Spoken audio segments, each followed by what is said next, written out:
السلام عليكم ورحمة الله وبركاته. ازيكم يا شباب عاملين ايه؟ النهاردة ان شاء الله هنتكلم عن حاجة مهمة جدا جدا وفي غاية الأهمية، ولازم نركز فيها لأن لو ما ركزناش هنتلخبط شوية. ولكن طبعا مع الأمثلة اللي احنا هنعملها هيكون كل حاجة واضحة ان شاء الله. طيب، النهاردة اللي هنتكلم عنها حاجة اسمها النل سيفتي. النل سيفتي. طيب، يعني ايه نل سيفتي؟ حرفيا كده معناها الأمان من نل. الأمان من مين؟ من نل.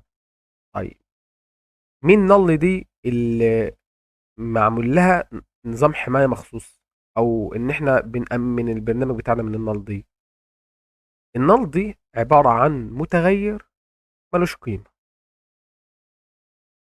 متغير ملوش قيمة، قيمته فاضية او نل. يعني مثلا زي كرتونة بس فاضية، مش فيها حاجة. يبقى النل دي لما يبقى عندي متغير ملوش قيمة. مثال، ما يكون عندك كرتونة فاضية مش فيها حاجة، يبقى انا عندي النل دي بتاعني مثلا لو عندك متغير انت ان واحد، ده اسمه ايه؟ ده متغير ملوش قيمة. ليه ملوش قيمة؟ لان ما جيتش كده قلت يساوي مثلا 3، صح؟ ده بالنسبة لي ده متغير ملوش قيمة، يعني قيمته نل، او ان انا ممكن اجي كده واقول ان هو ايه؟ نل. جميل. يبقى ده بالنسبة لي متغير ايه؟ متغير ملوش قيمة، او قيمته بنل. هو ده القلق بقى كله من هنا بقى. ف دارت قبل كده ما كانش في حاجة اسمها النل سيفتي، ولكن مع التحديثات الجديدة النال صفر دي حاجة محدثة، وهي بصراحة في غاية الأهمية وجميلة جدا. تمام. ولكن في ناس نوعا ما مش بتستلطفها لأن هي مش فاهماها، مش فاهمة هي بتستخدم ازاي. ولكن لما تفهم بتستخدمها ازاي وتكون فاهمها تمام هتحس فعلا وتأكد ان هي في غاية الأهمية. طيب، أنا عشان أفهم النال سيفتي، تعالى احنا عندنا متغير انت واحد، وعندنا متغير وليكن انت اتنين، وليكن ده مثلا بأربعة. تمام. وعملت مثلا متغير تالت قلت له مثلا رم، وده بيساوي مين؟ ان واحد زائد ان اتنين. طيب، اللي حصل ايه؟ ان لما جيت عملت متغير صم اللي هو هياخد او هيخزن مجموع الرقمين دول الان واحد والان اتنين، لقينا ان جاي لي مشكله كده على مين؟ على مين؟ على الان واحد. على مين؟ على الان واحد. طيب، خلي بالك انت ممكن في الحته تطلع كده معلومه كده جميله، اللي هي ايه؟ خلي بالك الكومبايلر ما يمنعكش ان انت تعمل متغير بنل، بس امتى يقف لك؟ لما تحاول تستخدمه. يبقى تاني، الكومبايلر او دارت ما بتمنعكش من ان انت تعمل متغير نل، متغير قيمته بنل، عادي اعمل. ولكن انا همنعك امتى؟ لما تيجي تستخدمه. طيب، هو الوقت عامل لي مشكله على الان واحد اللي هي بكام؟ اللي هي بنل، اللي هي ملهاش قيمه. تمام. لو لاحظت ان هو جايب لك مشكله، ويعني يعتبر هي مفهومه متفصله. بيقول لك ايه؟ ان المتغير ده اللي هو الان واحد ده عباره عن ايه؟ نون نلابل. نون نلابل يعني ايه؟ يعني هو ما ينفعش يبقى بنل. طيب، انسى النون نلابل والكلمتين اللي انا قلتهم لك دول، تعال نفسر الكلام ده من خلال ايه؟ المثال ده. انت عندك رقم ان واحد، متغير ان واحد ومتغير ان اتنين، وبتجمعهم على بعض، صح؟ احنا مدركين هنا تماما ان واحد دي بكام؟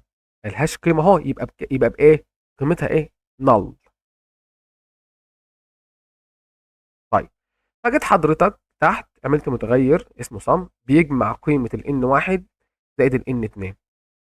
فالمتعارف عليه انه المفروض ال n1 ده قيمته برقم وال n2 قيمته برقم، وبناء عليه هيجمع الرقمين وهيخزن قيمته في مين؟ في الصم. بس هو لما شاف ال n1 لقى ان قيمتها بمين؟ بنال. فبالتالي هيجمع نال زائد 4 في حاجة اسمها نال زائد 4؟ مفيش الكلام ده. فقام ايه؟ قام معترض. خلي بالك، هو مش معترض، هو بيحذرك. يعمل ايه؟ بيحذرك. يحذرك من ايه؟ بيقول لك خلي بالك، انت بتحاول تستخدم متغير القيمة بتاعته بنل. يبقى هو بيعمل ايه؟ بيحذرك. طيب، تخيل ان في شخص قدامك بيحذرك من حاجة، خلي بالك، وانت ماشي هنا حفرة بيحذرك منها، صح؟ فانت ممكن ان انت هترد، او اكيد ان انت هترد عليه، فالردود هتبقى مختلفة، صح؟ الردود هتبقى مختلفة.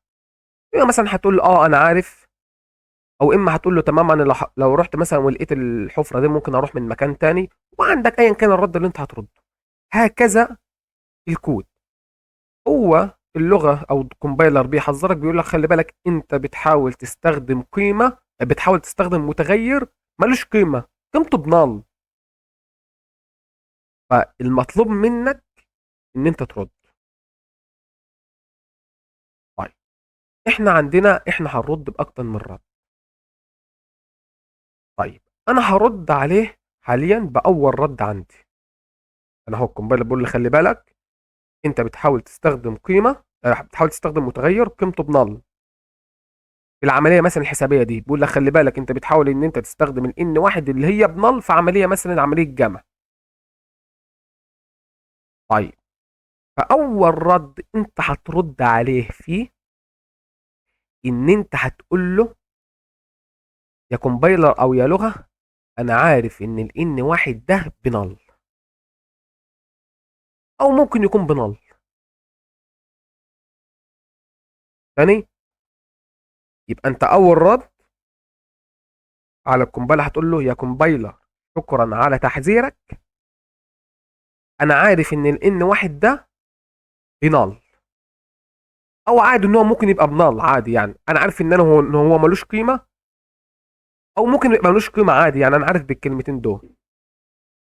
طيب، انت محتاج تقول للكومبايلر الكلمتين دول، ردك ده هتقول له الكلمتين دول ازاي؟ عن طريق ان انت هتيجي قبل المتغير اسم المتغير وبعد الداتا تايب هتقول له، هتحط له علامه استفهام. معنى كلمه علامه استفهام دي بتقول له ايه؟ كانك بتقول له انا عارف يا كومبايلر شكرا لتحذيرك، انا عارف ان المتغير ان واحد ده بنل، او هو ممكن يكون بنل عادي يعني. تمام. تمام. خلي بالك، انا عايزك تاخد من بالك من حاجه، انا قبل ما احط الرد بتاعي كان كان الايرور كان فين؟ على المتغير، صح؟ بس لما حطيت الايرور اتنقل من المتغير لمين؟ العمليه اللي انت بتعملها. العمليه اللي انت بتعملها. طيب، انت برضو، احنا خلينا عارفين ان كانت اصلا سبب المشكله ان انا بحاول استخدم المتغير اللي هو نل ده، لان واحد اللي هو قيمته بنل في عمليه حسابيه. فانت برضو لما حضرتك قلت له انا عارف ان هو بنل، انت ما غيرتش حاجه، هي ما زالت بنل، فبالتالي العمليه الحسابيه برضو ايه؟ مش هتنفع، صح ولا لا؟ يبقى انت رديت عليه قلت له اه انا عارف ان هو بنل. طيب، ما هو اصلا اعتراضه ان انت بتستخدم المتغير ده في عمليه حسابيه وهو قيمته بنل، طب انا هجمعه ازاي؟ حضرتك جيت رديت قلت له اه انا عارف ان قيمته بنل. طب برضو انا كعمليه حسابيه ان استفدت ايه؟ هيقول لك لا انا عندي لسه مشكله. طب مشكلتك ايه يا حاج؟ مشكلتك ايه يا كومبايل؟ يقول لك لا، اضمن لي، اضمن لي ان المتغير اللي هو ان واحد ده هيبقى له قيمه، يعني قيمته مش بنال. يبقى اضمن لي ان هو قيمته مش ايه، مش بنال، علشان ساعتها اقدر انفذ العمليه. ولو ضمنت لي ان هو مش بنال وانا جيت انفذ ولقيته بنال، هعمل لك مشكله. يبقى لو انت ضمنت لي، انت عرفتني ان هو ممكن يكون ايه، ممكن يكون بياخد قيمه نال، جميل، بس انا كعمليه حسابيه ما استفدتش حاجه، انت ما زلت القيمه بتاعتي بنال. انا هعمل عمليه حسابيه على مين؟ 4 زائد نال مش هتيجي. طيب فحضرتك المطلوب منك يا سياده المبرمج، علشان اقدر انفذ لك العمليه دي واشيل لك الايرور ده في الكومبايل تايم والكود بتاعك يعمل رن، انا محتاج من حضرتك ان انت تضمن لي وتاكد عليا ان المتغير ده مش هيبقى بنال.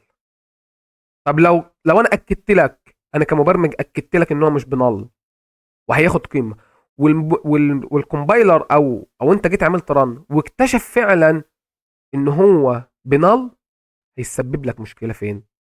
في الرن. طب انا عايز اقول له واضمن له واقول له خلي بالك، انا بضمن لك ان المتغير ده مش هيبقى بنال.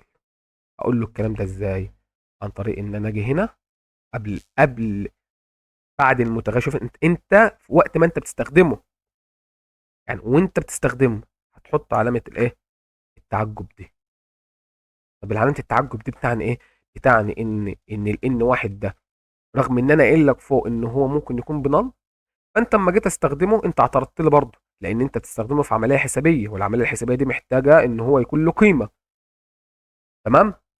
طيب فانت محتاج العمليه الحسابيه دي او الكومبايلر محتاج ان انت تاكد له وتضمن له ان القيمه دي مش هتستمر بنال، هياخد قيمه، وبناء عليه انا هعتمد كلامك، انا ككومبايلر هعتمد كلامك يا عم المبرمج، وهشيل الايرور وهنفذ الكود عادي. ولكن لو لقيت ان القيمه دي لو لقيت ان القيمه دي لسه بنال، انا هعمل لك مشكله. طيب تعال نشوف الكلام ده، تعال نعمل ران كده ونشوف مثلا، ونعمل مثلا، خلينا نعمل برنت لمين، برنت للصم. تعال نعمل ران كده ونشوف. قال لك بقى الجمله الشهيره، قال لك null check operator used on a null value. يعني انت عندك مشكله من نوع اسمها ايه، null check operator. اول ما تسمع الاكسبشن ده null check operator، ده معناه ان انت بتستخدم متغير قيمته بنال. بيقول لك ان انت بتستخدم null value، بتستخدم متغير قيمته بمين، قيمته بنال، فده ما ينفعش، فعندك البرنامج وقف. خلي بالك طالما جاب لك اكسبشن كده، البرنامج حصل له ايه، وقف. طب ليه وقف؟ ما هو انت حضرتك هو الراجل مشكورا حذرك، قال لك يا عم الحاج، انت بتحاول تستخدم الرقم اللي هو او المتغير اللي اسمه ان واحد في عمليه حسابيه، فلما جيت شفت الان واحد ده لقيته بنال، فانت جيت قلت لي زي الشاطر، قلت لي يا عم كومبايلر انا عارف ان هو بنال. طب ماشي، انا استفدت ايه؟ انا كعمليه حسابيه استفدت ايه؟